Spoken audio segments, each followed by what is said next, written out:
Hello guys, samahan nyo ako. May ida-drop off akong parcel. Ayan, nakapag solo ride din ako kahit short errands lang. Ang ingay dito sa amin. Dami kasing ginagawa eh. Oop.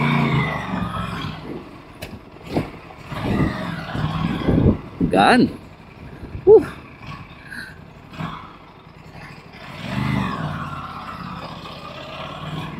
Nung inuwi natin to, pahirapan eh kasi napaka-traffic eh.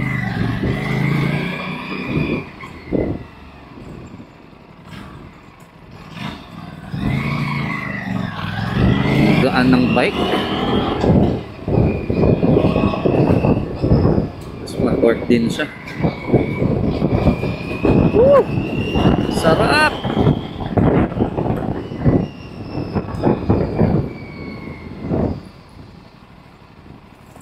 Lambot din ang clutch niya. Smooth ang gearing.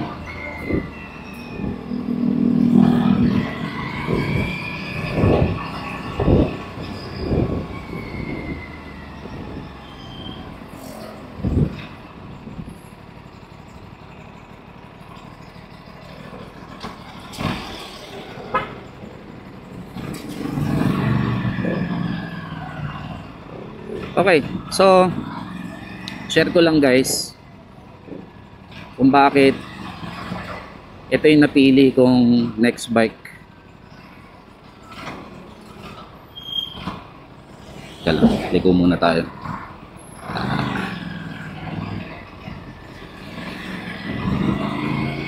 Okay, so aside sa fact na naka-promo siya, i-review ko rin itong motor na to. Na-meet ko na itong motor nung event sa may malapit sa Moe.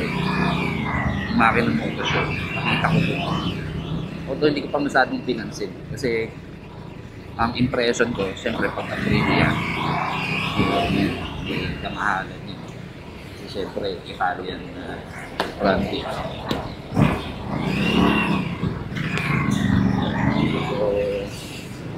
Anyway, aside sa price guys, nireview ko rin yung motor.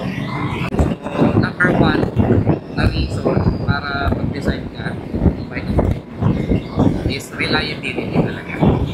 Reliability. Kayo magpapabulag sa pictures. You know, kung hindi pa ganun ka reliable yung brand, medyo susugal ka dyan. Okay, that's something that you need to take. Right, the reliability. Then second is the support. Alright. And then yung specs niya. Right, yung specs nitong bike na to for its class, masasabi ko very upmarket.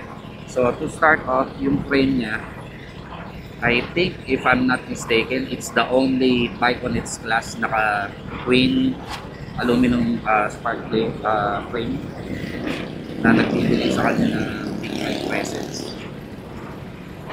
You know, meron din siyang riding modes, 3 riding modes. 3 riding modes, yung rain, eco, saka sport.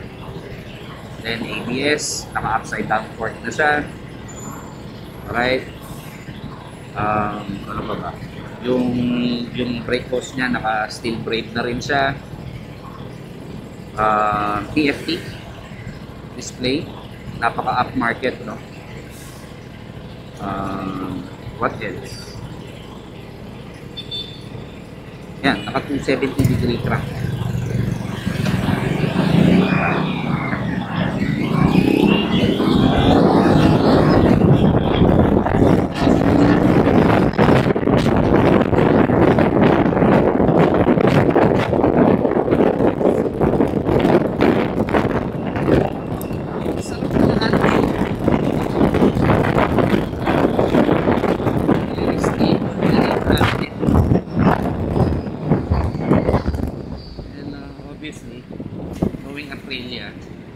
Tagal na silang gumagawa ng sports bike, no? They really know what they're doing.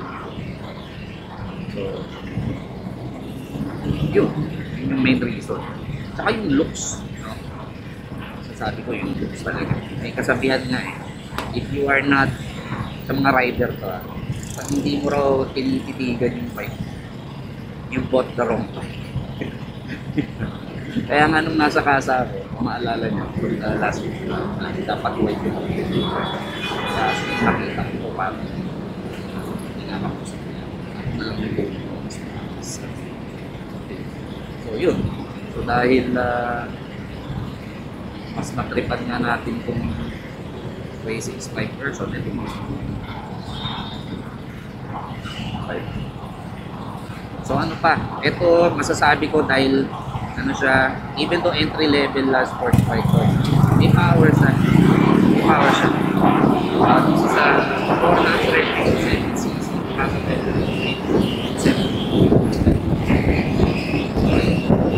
pero kahit na yung displacement, pwede natin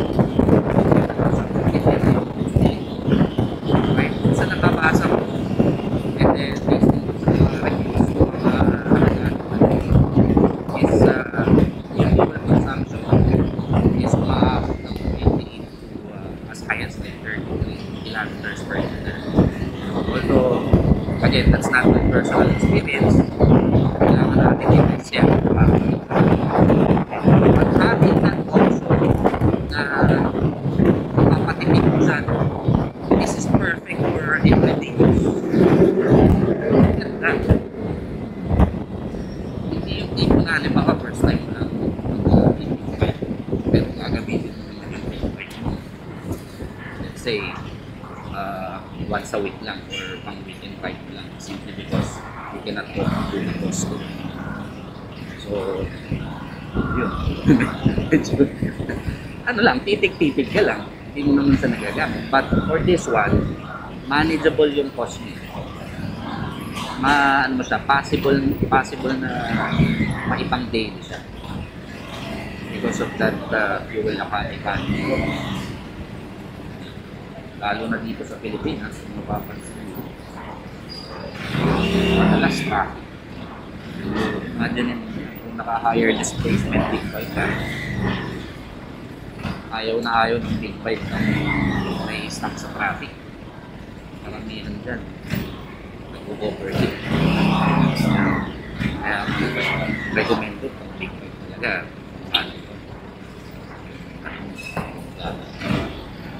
But for this one, magaan siya. Hindi ka masyadong papahirapan, especially with traffic.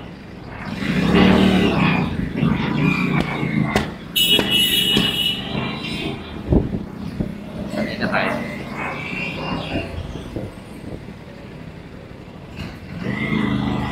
Hindi muna tayo lalayo kasi wala pa tayong papel. Permit pa lang yung meron tayo. Anyway, hindi mo tayo masyadong essence. But definitely, pag makuha ko yung papel nito, and that's it, ayan na, medyo lalayo na tayo. Gusto ko na rin matesto malayuan. Pero ito mga short distance, ramdam ko kagad yung pinagkita niya sa dati ng bike. Even na mas mataas na sisi. Pero ina-anticipate na natin na medyo mas mataas.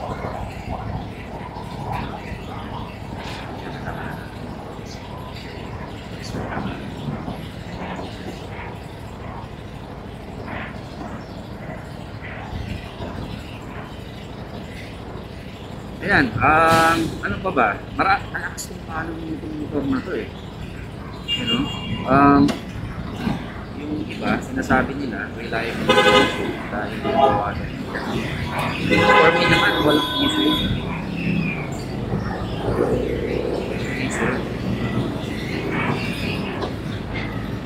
Kasi, Aprilia pa rin naman yun. So, whatever happens, for me, opinion ko lang, mahirap maghanap ng perfect bike sa totoo lang. Mga sakit-sakit yan. Kahit yung mga previous bike ko, may mga sakit-sakit din yan. Hindi ko na realize. So, you just have to know. So, kagandahan sa panahon ngayon, may mga groups na address na yun. Wala akong tatanong. Masisiraan kami right now, the information is ready. Usapan sa groups. Some share experience nila. So, for the owners, may predict na future pasok.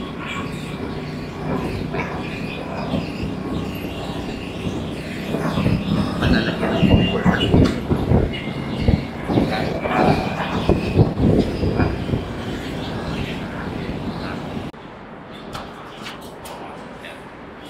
drop off lang tayo ngayon.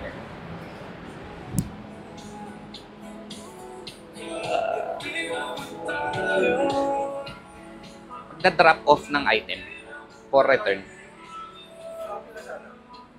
Wait lang kayo isa. Okay na yan. Okay na tayo. Sige sir, thank you. Ingat sa vlogging. Okay. Yan, balik na tayo guys.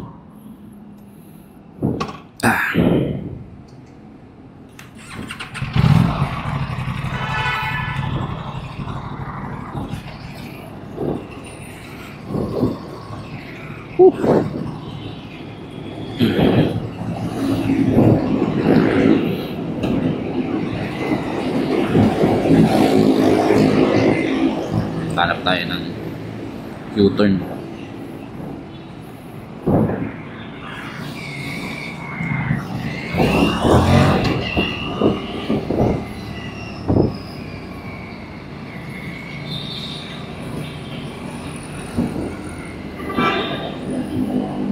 Wala namang nakalagay na no U-turn dito.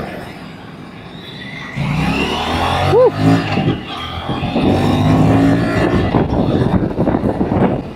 Ninibago ko guys, wala pang quick shifter. Pero yun ay susunod natin. Quick shifter. Sanay ako doon sa dating bike ko, may quick shifter. Ay ako. Pag nakagamit ka talaga ng quick shifter, hahanap-hanapin mo na eh.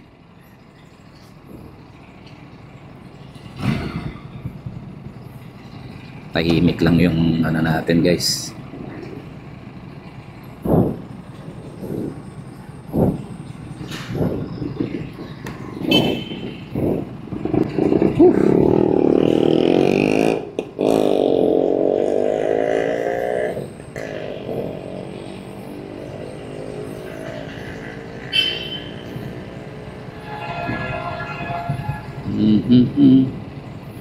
Kailangan ko palang magpagas. Pagas muna tayo. Okay, let's go.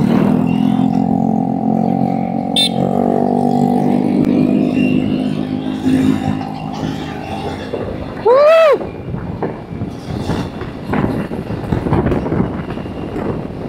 Takas ng torque guys.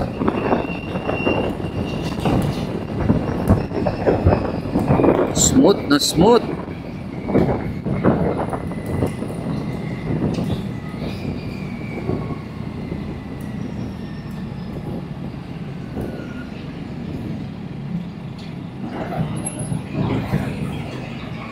Tahimik lang ng exhaust niya, no? Ang sumisipol siya, parang electric.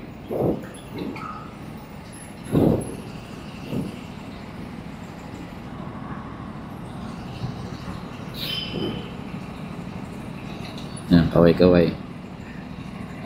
Shout out kay Kuya.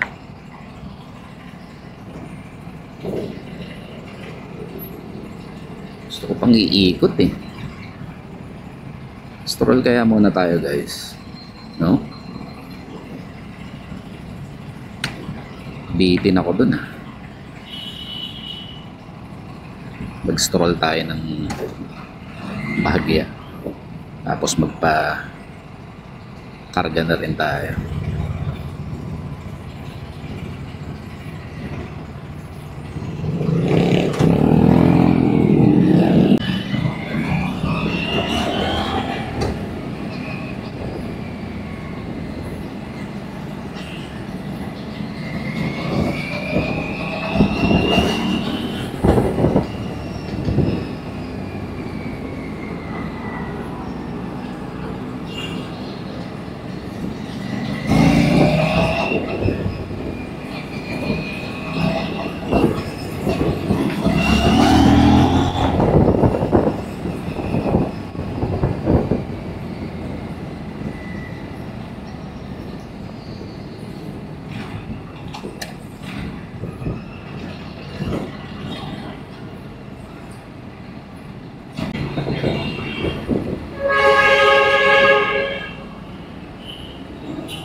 Traffic.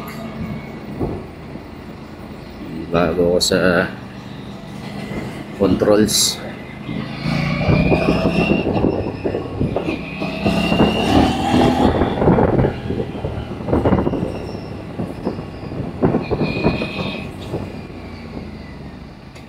Pansin ko lang medyo ano siya. Medyo ma-vibrate siya. Pero bahagya lang naman.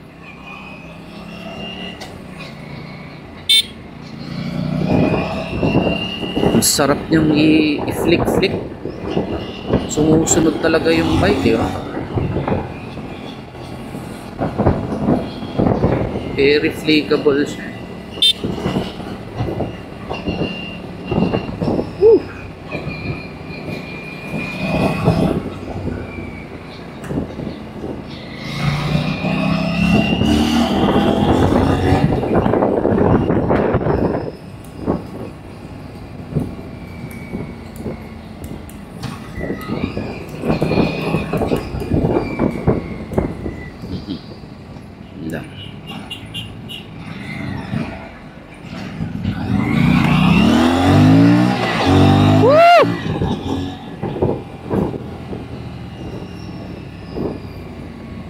Nabibitin ako eh. Nabibitin ako sa daan. Oop.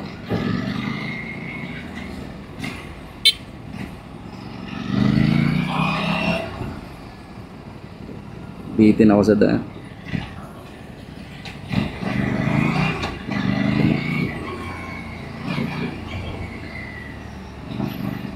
Maliksi yung bike.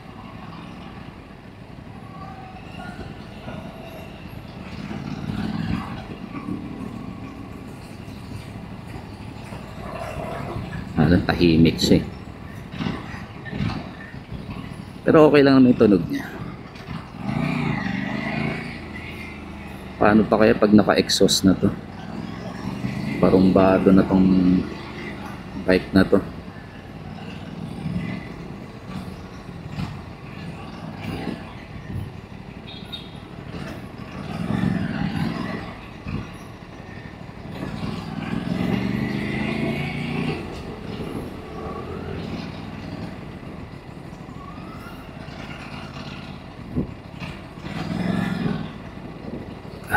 Sige, muna ka na.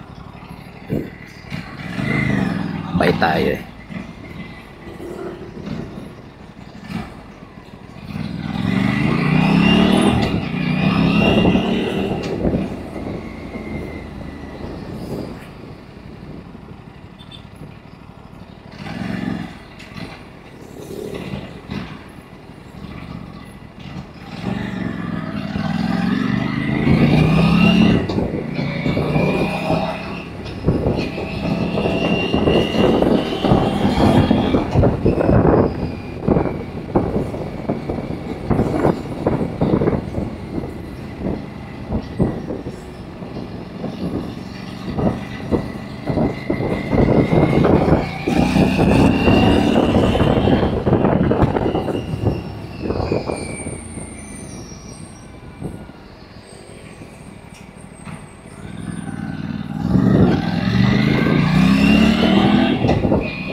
medyo mabait yung preno niya. Enough na yung bite ng preno niya para pahintuin yung bike, no? Pero syempre iba pa rin pag naka double disc eh. Talagang malakas yun.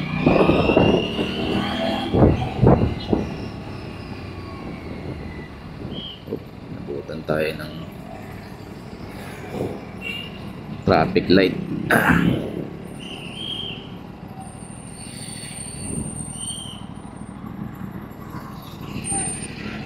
Ganda ng tunog niya eh.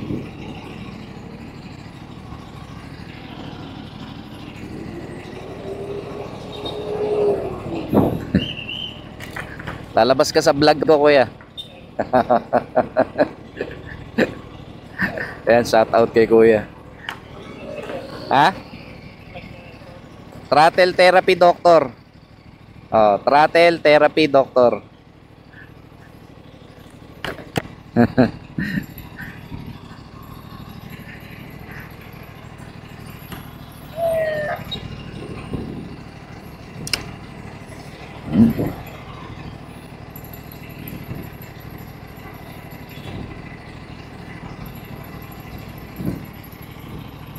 Perfect tong bike na to. Magaan siya. Singit-singit guys. Hindi masyadong sakit yung katawan mo. Yung pagka sub-sub niya, hindi naman siya sobrang sub-sub. So kung galing ka ng super sport, hindi siya ganun eh. Medyo mataas yung handlebar niya. Tayo ng vlog guys. Baka nagwakas yung tulog eh. Aroy. Kita kaya tayo nito. Nabutan na naman tayong stoplight. Yan, pag mga ganyan guys, nakita nyo, orange, huwag nyo nang ipilit. Kasi number 1 cause din ng aksidente yan.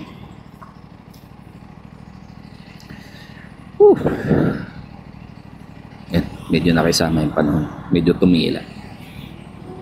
Sana huwag nang lumakas.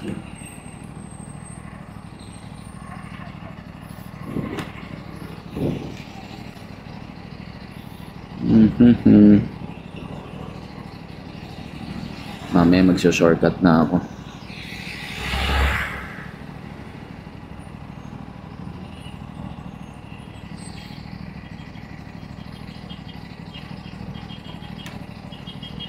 So yun guys, kung nalibang ka sa video na to, baka pwede namang makalambing ng like, comment, and subscribe dyan. It will really help the channel grow. So plano ko talaga ituloy-tuloy itong pagko-content na to. Kasi masaya eh. At least nasi-share ko yung experience ko sa inyo. No?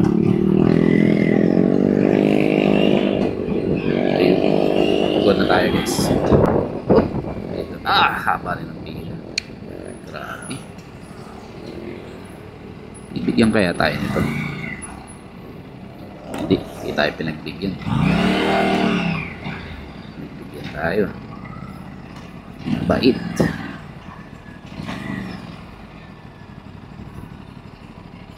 Meron ba dyan? Siyempre yung premium tayo. Diba? Ay, error. Error pala.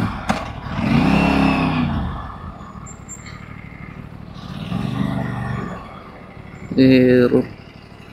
Haba ng pila guys. Malipat na lang tayo. Mahaba pila. Oo. Ayaw natin maghintay ng matagal. Pinagbigyan tayo ni kuya. Ano lang tayo sa isang gasoline station, alam ko. Wala eh, dapat uwi na tayo eh. Kaso nabitin tayo eh.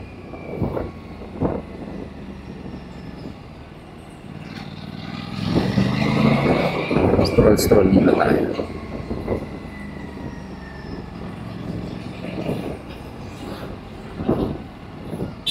At least makabisado ko yung bike. Ang sarap guys. Sarap niyang i-ride.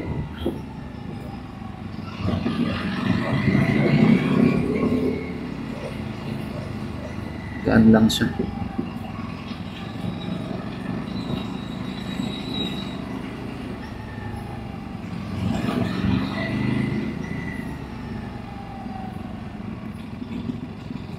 Oh, laking tulong din ng frame niya. Kasi aluminum, guys. Okay na eh.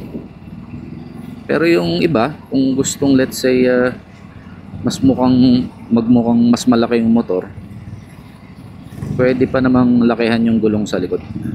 Yung stock tires pa nila to sa likod is 150 by 60 ba? Something like that. Then yung harap is 110. So tingin ko pwede pang i-160. Yun nga lang, pag nagpalit ka ng gulong sa likod, medyo mag-iiba yung handling nun, tsaka mas bibigat. Pero for me, may isa side to side ko siya. Okay na eh. Okay na siguro yung 150. Di pa naman natin ipang tatrack tong bike. Papakiramdaman ko rin yung kapit ng stock na tire, since bago pa naman. Wala, pagas na tayo.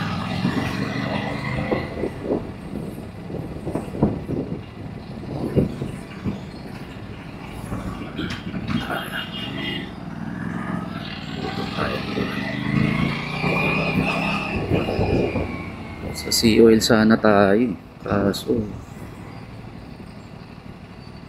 grabe naman yung traffic.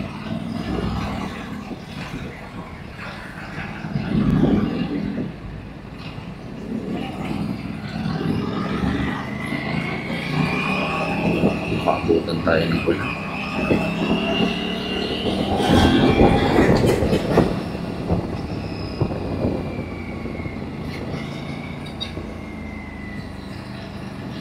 Medyo matalas dito.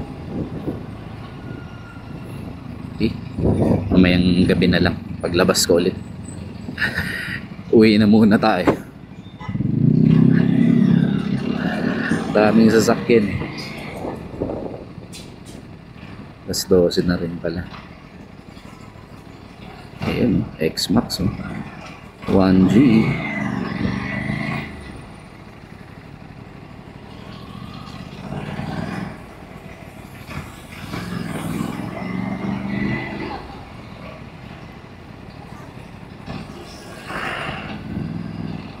Ako tayo sa ulan. Uwi muna tayo.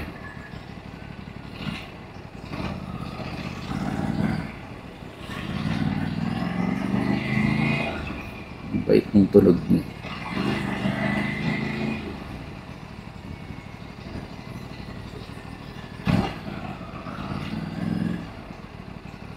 Gusto ko rin yung tunog niya kahit na hindi pa siya nakapipe.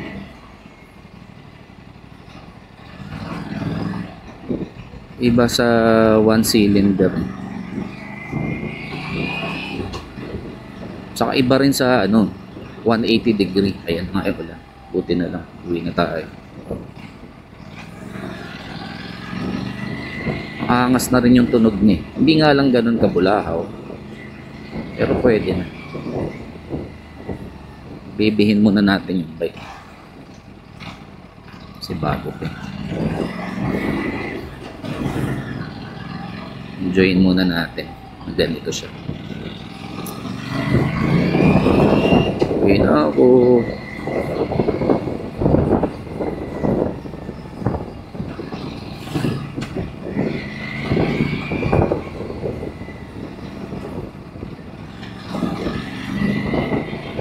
Bait nga itong bike na to.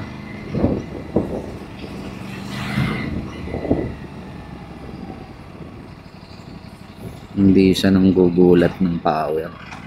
Pero may pull din.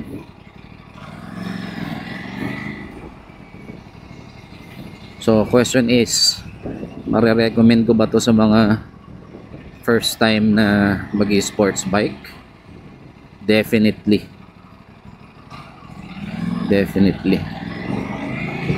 mabait. Yun lang, namatay. Bakit? Wala na tayong gas. Namatay. Wala na tayong gas.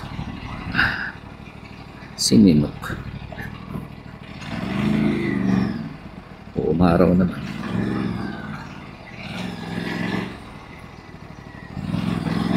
Alright, dito na tayo.